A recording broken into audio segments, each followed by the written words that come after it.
Hello everyone. Today we're going to be having a look at how you can convert your Lenovo X240, X250, X260 and others which use the square type connector but require under 100 watts to charge to work with a Type-C charger. So basically we're going to be moving from this power brick with this type of connector to something like this or similar with a Type-C connector. In today's video we're going to be taking a look at two options for this modification. One option is using an off-the-shelf part, a bit of soldering and hot glue, and you're gonna end up with the cost of give or take $5 US. Or another option, which is to purchase a module that I've already built for these devices, which is a drop-in replacement. So basically you just take out your original connector and replace it with the one that I make. I'm gonna be walking through both of them, so stay with me to see more details. Now I'm gonna show you the modules that I'm talking about. So the original module in your laptop is gonna be this one.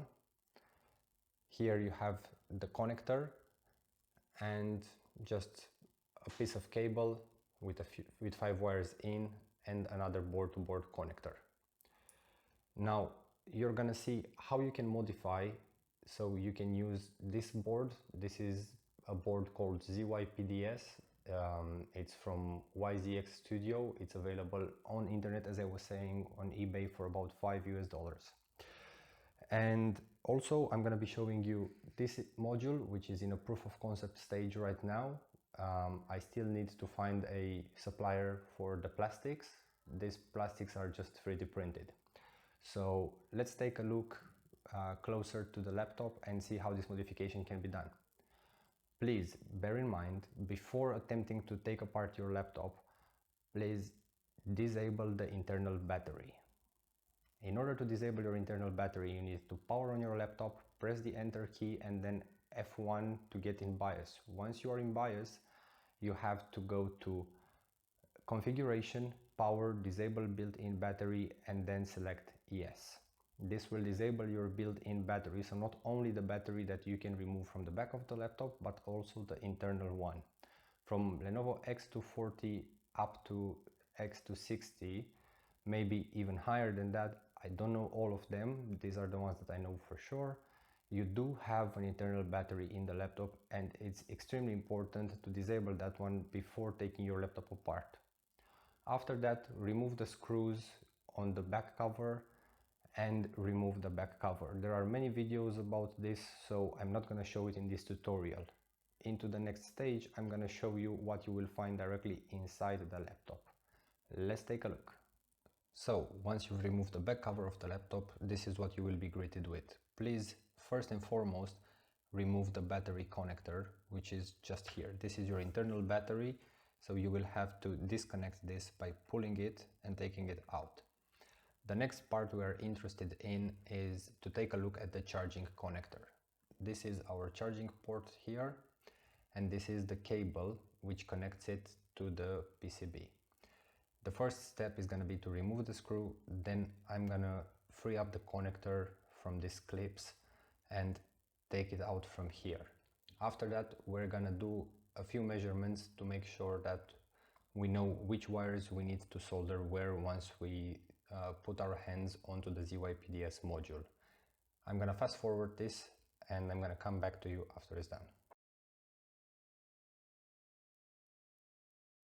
Now, please pay attention to the orientation of the connector to avoid creating any damage to the connector you have onto the motherboard. So remember that the part which is completely white plastic will have to sit on the top, and the one where you can see the little metal clips will have to sit on the bottom, so facing the motherboard.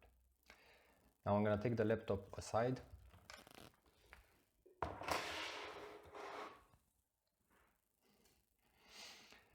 And now we have to do a few measurements and understand which wire does what. In order to measure and understand what each wire will do from this connector, we'll need first to understand what is the ID pin value. The ID pin, I guess, would be the yellow one here in the middle, but we will test that in a moment.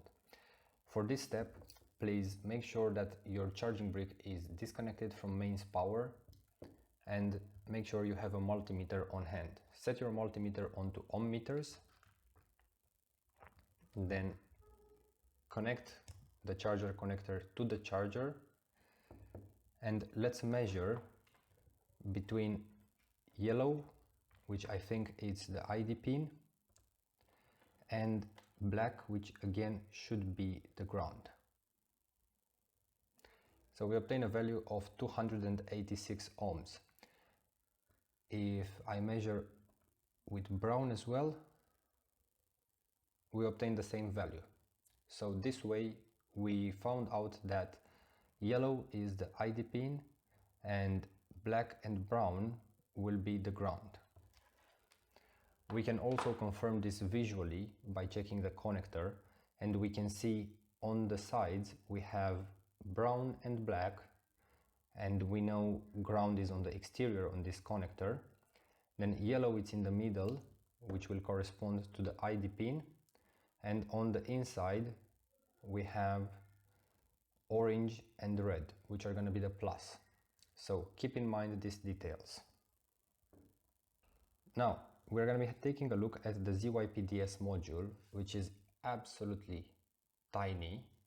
This module is able to output 20 volts or 5 volts. I have already soldered the wires here, but I'm going to explain to you what you have to do. First and foremost, you will have to apply power with a Type-C power delivery charger and measure the output to make sure that the output of this module is 20 volts. Otherwise, you will have to modify the jumper that you can see here near my nail in order to get it to output 20 volts, because it will otherwise output 5 as it's labeled on the back. Now we're going to connect a charger to it. I'm going to put something to hold a bit the wire, and let's measure the output.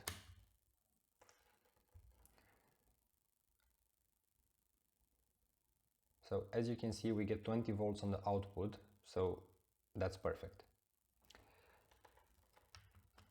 Now the next step in your case will be to desolder the wires from the original connector and solder them onto this module, but the ID pin wire, you have to leave it free and you have to add a resistor somewhere in the area of the value that you have measured earlier. In my case it was 286 ohms because it was a 65 watt charger. If you have a 45 watt charger or 90 watt charger, that value will be different. You can see here that I do have two resistors which have been connected in series because I did not have a resistor of a close enough value. So I have connected two resistors in series and then I have connected them to the wire which will be corresponding to the ID pin. So the ID pin, I'm going to be writing down here. So you have VCC, you have ground, and then you have ID. The way these are connected is VCC goes directly to VCC, ground goes to ground, and through a resistor it goes to ID pin also. So if we talk about the 65 watt charger for the square type connector made by Lenovo, then we have a 286 ohm value. Now this should normally work with anything between 220 up to 300 ohms. But please measure on your own. I have only tested with 220 and up to 300 ohms, and in my case it was okay. It does not mean it will work in your case, so please make sure that you do your measurements properly. Then the pinout of the white connector here. So if we have the connector like this with the plastic to the top, then the first two on the left are gonna be ground. The next two pins are gonna be VCC or V+, and the last pin is ID. Again, if we flip the connector and we look from the bottom where we can see the metal pins, then the first pin from the left to the right is gonna be ID, the next two are gonna be VCC, and the last two are gonna be the ground. Once you figure out the pin out, please write down the colors of the wires so you will not have any issue later. Then all what you have to do is unsolder the wires here and then solder them back to the ZYPDS board. At the end of the process, I recommend you to wrap this module into a heat shrink tube, and then you can fit it into your laptop. I'm gonna show you how that can be done. Once you have your wires soldered onto the ZYPDS board, then you should put a piece of heat shrink tube onto the module and then just apply hot air so this tube will shrink. We're gonna do that now. You can use an industrial fan. I do use a SMD soldering station, but anything would work which produces heat. Even a lighter would be good. Now slowly make sure that the tube shrinks properly. Okay. Now we are all done with this. So the next step is gonna be connecting the board connector here, and then you'll have to route the cable. My cable is not long enough. I have used this for a test earlier, so my cable is not long enough, but you will have to position the module properly. I'm gonna have to disconnect it from here. You'll have to position the module here, probably use some hot glue to fit it in place, and then put back the bracket that was removed earlier to hold it in place. Now, in order to show you that this actually works, I am gonna plug it into my laptop and we are gonna connect it to the charger.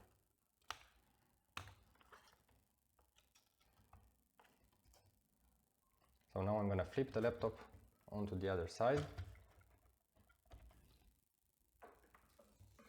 I have a charger here. I'm gonna connect it.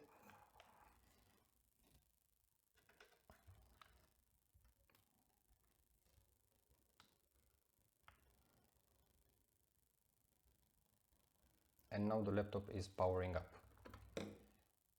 You might know that the laptop is not going to power up after the battery was disabled in BIOS if you do not plug in a charger. I'm gonna enter my password, and after that I'm gonna be back to show you that it is actually charging. So we're back now, still connected to the same module here for charging, and you'll be able to see here that my laptop is actually charging, and it says 24 minutes until full. Yeah, I'm gonna disconnect the charger now so you can see the icon is changing. So now it says 1 and 18 re-aiming, 77%. So this is working. Now I'm gonna shut the laptop down and I'm gonna show you how the pre-made module can be installed. So we're back. Now the laptop is again with the battery disconnected, and we're going to be taking out the ZYPDS module modified that we've seen earlier, that it absolutely works perfectly fine. And in case you'll be interested in purchasing a pre-made module, this module is now at a proof of concept stage for the reason that I did not source yet long enough wires for it. So you can see the wires are patched on the way, although in a safe way. And the 3D printed case, it's all right, but I did not find yet a supplier for the plastics. So let's go ahead and connect this. I'm gonna fit it right here. It will work with your original bracket, so there's absolutely no need for any change. Just fit it into the bracket and then put the bracket on like you would do with your original connector, and it's fitted in place. You can see over here. Now I'm gonna add the screw back into the position and we're gonna test this together.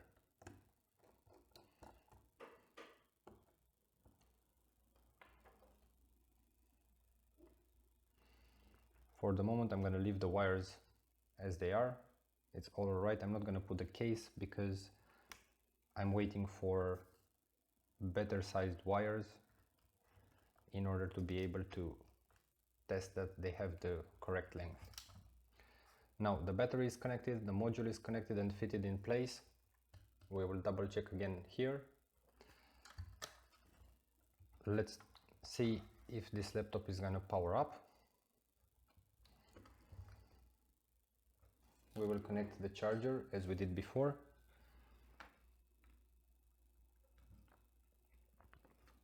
Okay, we get a green light here. I'm not sure if the camera can catch it, but we'll power up.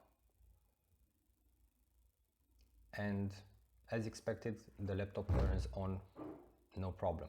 Now I'm gonna enter my password, and after that I'm gonna get back so I will show you that it is actually charging. So my laptop is powered up and we can see that it is actually charging. Right here it shows the charging symbol and it says until full 23 minutes. Yeah. If we disconnect the charger, then it says 1 hour and 9 minutes, re-aiming 75%. Now I'm gonna connect a small charger analyzer just to see how much power it will draw.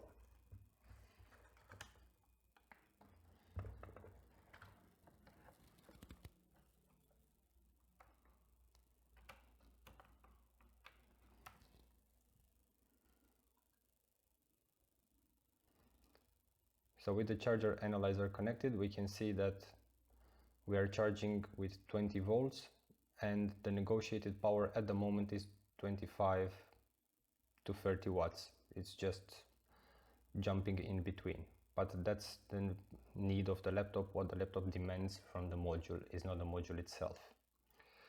So as we've seen, this is now working. We will be finishing this experiment and I'm gonna talk to you about a few other details. So we've seen together that it is in fact possible to make your Lenovo X240, X250, X260 and the others which use the square connector to charge to be able to work with a Type-C charger. It either takes a bit of handiwork and a little module purchased over the internet, or you can buy a pre-made module by myself, all here in my lab from my online store, link to which you will find in the description below. Now the product will be up on the 12th of February for pre-orders. Right now I am still looking for a good plastics manufacturer. The one that I normally work with is only able to provide white color plastics. So in order for you to get a different color, the only option that I have right now is to 3D print the cases. They are absolutely fine. They are 3D printed with an FDM 3D printer. If you are not familiar with an FDM 3D printer, that means it's basically printing layer on top of a layer on top of a layer. But it's absolutely durable. It's printed with PLA plastic, so that is absolutely all right for the amount of resistance that is required. In order to be able to manufacture this, I also need some ICs that come from China, and as of the beginning of February, when this video is recorded, 2020, we have problems with sourcing ICs from China due to the new coronavirus. So the product will be available for pre-order on my Tindie online web store, but I will only make it available to order in the moment when I can get the parts. I have been told that I will be able to get the ICs on the date of 10th of February, but due to the changes into the directions from the Chinese government to the companies, they had to postpone. So right now I'm working towards a date which is in the end of February, but once the ICs will be available, then you'll be able to place your order. As well, in the product page you will be able to select in the moment of placing your order if you would like a completely white plastic case or you would like to get a 3D printed different color case. There will be no cost difference between the two and no resistance difference between the two. Please subscribe to order a product, so subscribe your interest only if you actually intend to buy, because based on those figures that I get from the subscriptions that you make, I do order the components and it's only me doing all of it. So I do have to take the cost in case someone subscribes and at the end doesn't purchase the product. Thank you very much for the interest, and in case you're gonna do this on your own, I wish you good luck. And if you have any questions, please don't hesitate to contact me in the comment sections below, and I will do my very best to support you in this journey. Take care and hope to see you in the next video.